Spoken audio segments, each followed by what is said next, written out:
vraiment du bien avec le confinement, là. On en a besoin de ce beau soleil-là. Aujourd'hui, moi, je vais vous parler de la résurrection.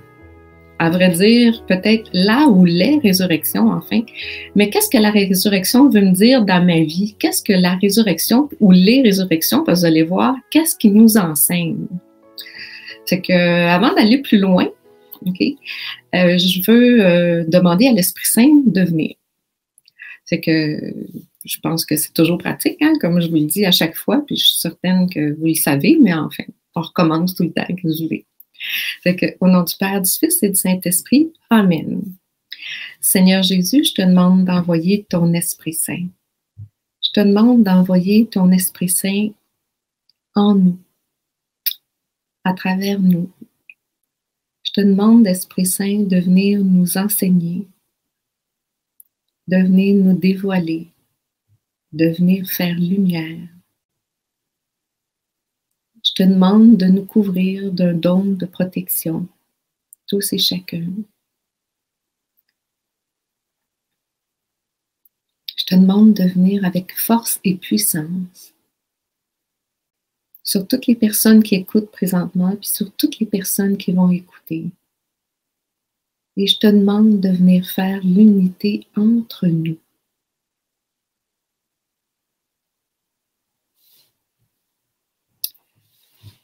Bien, c'est ça. Moi, aujourd'hui, c'est sur la résurrection. On vient de passer Pâques, puis là, je trouvais qu'on était encore dans le sujet, puis il y avait quelqu'un qui m'avait parlé de ça. Bon, ça serait le fun que tu nous parles de ça. Puis j'ai dit, tiens, je vais faire différemment. Je voulais vous parler des différentes résurrections ou des résurrections, mais le sens qu'ils veulent nous apporter, comme je vous disais. On est habitué d'entendre souvent la résurrection de Jésus puis de Lazare, mais là, je vais vous en apporter un autre. J'ai choisi 6 textes pour ça, pour juste des petits textes, là, puis pour vous montrer les différences. Fait que, pour commencer, juste pour vous dire que le mot résurrection, ça veut dire, en latin, c'est resurgere. Ça veut dire se relever ou se lever une nouvelle fois. C'est différent, là, parce qu'on a souvent l'impression que le mot résurrection, c'est de partir de la mort à la vie. Mais non, c'est vraiment le terme de se relever. C'est pour ça qu'on va retrouver des résurrections dans plusieurs catégories, non seulement d'un passage de mort à vie. Fait que pour ça, je vous ai choisi, comme je l'ai dit, les 6 textes, puis vous allez voir à quel point ils vont vous faire réfléchir de façon différente. Fait que là, j'ai choisi Jean 2, 19, 21. Jésus leur dit, « Détruisez ce temple, et en 3 jours, je le relèverai. » Les Juifs dirent, « Il a fallu 46 ans pour bâtir ce temple. Et toi, en 3 jours, tu le relèverais? » Mais il parlait du temple du corps. Et oui, quand il le relève, c'est qu'il le ressuscite, le temple. Puis on le sait que le temple maintenant qui est en nous, ça veut dire que la résurrection, ou le terme de résurrection, veut aussi nous dire que ça fait une création nouvelle.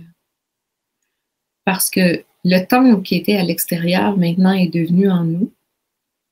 Et la résurrection, quand quelque chose arrive, mais ça fait une nouvelle création. C'est le fun. Fait qu'on a eu un temple en nous maintenant, avec cette résurrection-là. Dans Matthieu 16, 20, 21. Alors il ordonna aux disciples de ne dire à personne que c'était lui le Christ. À partir de ce moment, Jésus commença à montrer à ses disciples qu'il lui fallait partir pour Jérusalem, souffrir beaucoup à cause des anciens, des prêtres, des scribes, et être tué, et le 3e jour ressusciter. Nous aussi, le Seigneur nous dit que nous allons ressusciter un jour, hein? Nous aussi. Eh bien, cette résurrection-là, la façon qu'il l'emmène aux disciples, il leur dit à l'avance, on peut dire que la résurrection-là nous dit que ça nous apporte comme de l'espoir, un réconfort. nous dit que ça va bien aller. Parce que malgré toutes les épreuves que je vais traverser, je vais ressusciter. Fait que la résurrection, c'est vraiment quelque chose qui nous donne beaucoup, beaucoup d'espoir. Là, je vous ai choisi dans le volume 2 des Choisis, le numéro 29. Regardez si c'est cute. Jésus nous dit, « Mon tout petit, c'est à partir de mon tombeau qu'a jailli une nouvelle vie sur la terre. Alors que mes persécuteurs croyaient avoir obtenu la victoire, le corps de Lazare était en décomposition au moment où je l'ai ressuscité. Je veux que ces faits soient bien imprégnés en toi, car ils t'enseignent jusqu'où et doivent aller ton espérance et ta foi. » Puis ça, c'est écrit, il nous dit que ça, c'est pour l'espérance des choisis des derniers temps. C'est que quand Lazare il est décédé, là, ça faisait 4 jours, puis il nous dit là, vraiment qu'il était en décomposition. C'est vraiment comme la limite. C'est pas comme toutes les autres là, qui ont ressuscité. Là. On voit là, la fille de Jaïr, on en voit plusieurs dans la Bible là, ils sont décédés ou à peine ils viennent de décéder, ils reviennent. Non, Lazare, lui, ça faisait vraiment 4 jours. Là. C'était vraiment pas évident. Fait que la résurrection de Lazare nous dit vraiment, comme qu'est-ce qu'il nous dit, là, Jésus là-dedans, jusqu'où qu'elle doit aller mon espérance, OK, puis ma foi. C'est loin, là. On dépasse l'entendement, on dépasse, là, c'est le bout, là, tu sais, c'est comme vraiment impossible. Puis, ça nous dit jusqu'à où je peux aller, je peux avoir confiance. Fait qu'on pourrait dire que dans ce texte-là, OK, ça nous dit vraiment que rien n'est impossible à Dieu. Rien. Ça veut dire que si nous arrivait quelque chose, là, puis que nous, on pensait que là c'est, il n'y a rien à faire, là, c'est allé trop loin, on ne peut plus faire compte à rebours, que tout ne fonctionne pas, bon, ou wherever, qu'est-ce que ça peut être, OK? Mais que pour Dieu, lui, malgré tout ça, ça peut être possible. Fait que c'est une grande espérance, là aussi. On en a un autre modèle dans les choisis qui nous est donné. Celui-là, j'ai gardé le texte un petit peu plus long. Je sais que c'est peut-être moins agréable pour vous quand on lit, là, mais je n'étais pas capable de retenir par cœur. Je n'ai pas le talent d'être actrice. Là, les acteurs, eux autres, ils retiennent les textes, mais moi, je n'ai pas ce talent-là. En fait. Bon. C'est un modèle de résurrection. Dans le volume 2, le numéro 27, excusez-moi, là, il y a quelqu'un qui parle, je ne sais pas quoi. Là. En fait, il dit, « Tu es dans ce grand passage qui te conduit dans cette Église nouvelle. Comme le peuple hébreu a eu à faire le passage de la mer Rouge pour atteindre la terre promise, toi, tu as à faire le passage de la vie extérieure à la vie intérieure. Eux, ils étaient conduits par une nuée. Toi, tu es conduit par la lumière de mon amour, par mon Esprit Saint. » Ça, c'est important de comprendre ça. C'est de comprendre les signes de l'Esprit Saint, d'être capable d'apprendre à suivre l'Esprit Saint. Je fais juste un aparté. La nuée les accompagnait de jour et de nuit. La lumière de mon amour t'accompagne toi aussi de jour et de nuit. Cette lumière te permet de voir tous les événements qui se présentent à toi d'un œil différent, d'un œil nouveau. Fait que le Seigneur, lui, qu'est-ce qu'il nous dit avec ça? C'est que c'est pareil comme si on changeait de lunettes. Hein? Comme je peux voir qu'est-ce qu'il nous parle, là, l'Église nouvelle, la terre promise qui nous parle. Okay? C'est pareil comme si tout est resté là, mais moi, je vois les choses différemment. Il nous dit, Jésus, tout devient changé dans ton regard. Et c'est à ce moment que tout change sous ton regard. que se construit une terre nouvelle par une Église nouvelle. C'est inimaginable ce que le Père accomplit avec un cœur renouvelé par un oui sincère. Et là, il nous dit, je suis le ressuscité et je veux ressusciter dans tous les cœurs. Le temps presse. J'ai besoin de beaucoup de cœurs ressuscités pour ouvrir les cœurs qui sont loin de moi. Dans la foi, laisse-toi transformer et guider. C'est ainsi que tu deviens l'amour. Tendrement, je t'aime. C'est beau, hein? Et oui, il nous parle que je veux ressusciter dans ton cœur. Fait que Jésus veut ressusciter dans mon cœur, puis il fait ressusciter mon cœur. C'est que là, dans ce texte-là, okay, on peut dire que la résurrection veut dire aussi que je vais devenir amour, que mon cœur de pierre va devenir un cœur de chair. C'est que la résurrection nous emmène toujours plus loin dans l'amour. C'est beau, hein? On en apprend beaucoup sur la résurrection, hein, je trouve. C'est le fun, tout ce que ça fait. Et écoutez, je ne peux pas toutes les mettre, là, il y en a une centaine. C'est incroyable. Quand on commence à regarder, là, soit dans la Bible ou dans les choisis, toutes les sortes de résurrections que quelqu'un peut vivre. Bon, ils ne pensent pas, là, mais c'est quand même. J'en ai un autre pour vous. C'est dans les Actes des Apôtres. On est là-dedans présentement. Je suis dans nos lectures là, avec la messe. Les Actes des Apôtres, c'est 2, 22, 24. Hommes d'Israël, écoutez les paroles que voici. Il s'agit de Jésus le Nazaréen, homme que Dieu a accrédité auprès de vous en accomplissant par lui des miracles, des prodiges et des signes au milieu de vous, comme vous le savez vous-même. Cet homme livré selon le dessein bien arrêté de la préséance de Dieu, vous l'avez supprimé en le clouant sur le bois par les mains des impies. Mais Dieu l'a ressuscité en le délivrant des douleurs de la mort, car il n'était pas possible qu'elle le retienne en son pouvoir. Je vais juste vous relire la dernière phrase, là.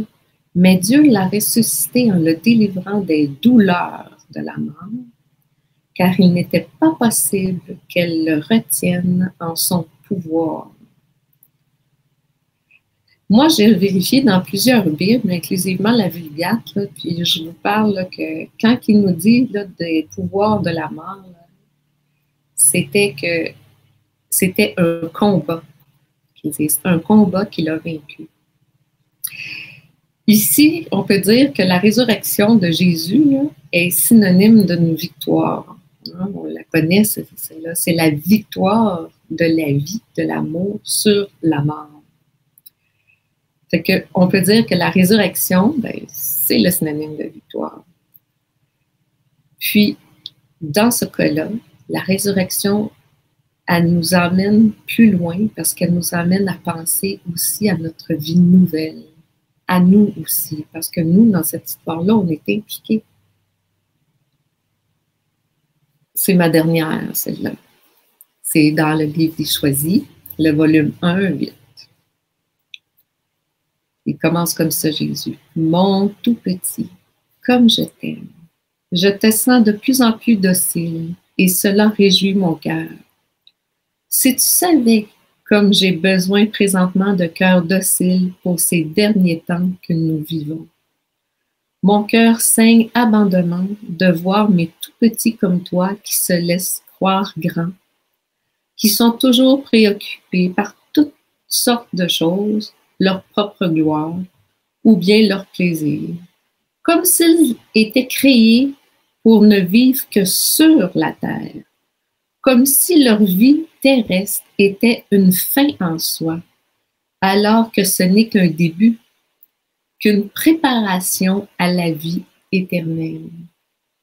Mon tout petit, tu peux m'aider, non pas en faisant, mais bien en étant. le Seigneur nous prépare à la vie éternelle. Parce que ça, c'est par sa résurrection. C'est le résultat de la résurrection du Christ, hein, comme que je vous disais tantôt. La résurrection du Christ, c'est l'accomplissement des promesses que Dieu a faites. On le voit ça dans l'Ancien Testament, puis on le voit par la vie de Jésus dans tout le Nouveau Testament. C'est vraiment l'accomplissement. Et Dieu nous dit dans ça, dans cette histoire-là, à partir du tout début d'ailleurs, qu'il fait une alliance avec nous. Il nous dit, je fais une alliance éternelle. Fait que la résurrection, c'est aussi une alliance. C'est aussi une promesse éternelle que Dieu nous fait. C'est vraiment grand. C'est quelque chose qui est pour nous, qui croyons, puis qui sommes les chrétiens, qui est un cadeau pour Dieu, parce que lui veut qu'on revienne, évidemment, mais pour nous, là, je ne sais pas comment le dire, tellement c'est grand. En tout cas, on peut dire que c'est promesse accomplie dans son cas. Fait que si on fait le tour, là, un petit peu vite fait, là, on fait un survol de qu'est-ce qu'on a vu, OK? Fait que si on regarde tous les sens qu'on a vus de la résurrection, okay, qui veut dire se relever ou se lever une nouvelle fois, okay, c'est que la résurrection nous a dit aujourd'hui que ça veut dire que ça fait une création nouvelle. Hein, on l'a vu avec le temple maintenant qui est rendu à l'intérieur de nous. La résurrection de Lazare, okay, nous dit jusqu'où on doit espérer, jusqu'où on doit avoir la foi, okay, avoir confiance. C'est l'espérance des choisis des derniers temps. Cette résurrection-là nous dit que rien n'est impossible à Dieu. On a l'annonce de la résurrection, cette annonce-là que Jésus fait à ses apôtres, à ses disciples, okay?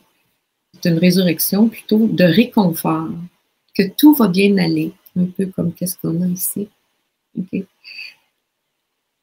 On a la résurrection du cœur, qu'on est tous en train de vivre là présentement, tranquillement, si on se laisse transformer par le Christ. Okay?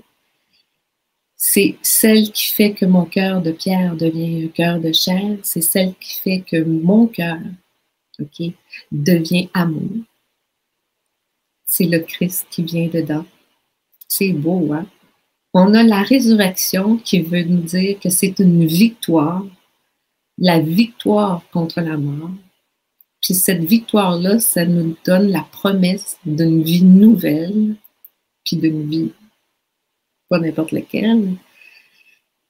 C'est celle qui nous apporte l'accomplissement des promesses de Dieu. C'est celle qui nous apporte la vie éternelle. Et ça nous rappelle que Dieu nous a fait une alliance éternelle pour la vie éternelle. Puis je vais terminer en vous citant une des alliances que Dieu nous a dit, puis que je trouve ça vraiment cute parce que avec ce qu'on vit présentement, un peu partout dans le monde à cause de ce virus que tout le monde connaît maintenant, bien, c'est drôle le signe qu'on a utilisé parce que dans le texte que je vais vous lire, c'est justement le même signe qu'on utilise. C'est dans la Genèse, okay, 9, 16. Dieu dit à Noé, l'arc, qui est l'arc-en-ciel, sera au milieu des nuages. Je le verrai et alors je me souviendrai de l'alliance éternelle entre Dieu et tout être vivant sur cette terre. Et c'est le logo que nous, on a choisi de représenter la situation qu'on avait. Je trouvais ça un beau lien. Parce qu'il y en a partout dans le monde, je ne sais pas si vous avez remarqué. Et que moi, j'aurais le goût de dire à Dieu, avec la situation qu'on a présentement, Père, souviens-toi de ton alliance. On a besoin de toi, là, présentement. Bien, c'était mon petit Facebook Live aujourd'hui. J'espère que vous avez aimé. Moi, j'ai trouvé ça le fun. Moi aussi, ça me fait toujours revoir puis regarder un petit peu qu'est-ce qu'il y a. Et je vous laisse. Moi, je vous revois la semaine prochaine. Mais il y en a tous les jours. C'est vraiment le fun. Moi, je les suis. Je trouve ça tellement agréable là, qu'on soit tous différents. Puis j'apprends tellement de chacun. Et que je vous souhaite de passer une belle semaine. Et on va se laisser sur notre petite prière de la fin. Parce que l'amour nous aime, nous devenons l'amour. Parce que l'amour nous aime, nous devenons l'amour. Puis moi, je veux vous dire que parce que l'amour vous aime, vous devenez l'amour. Je vous remercie. À la semaine prochaine.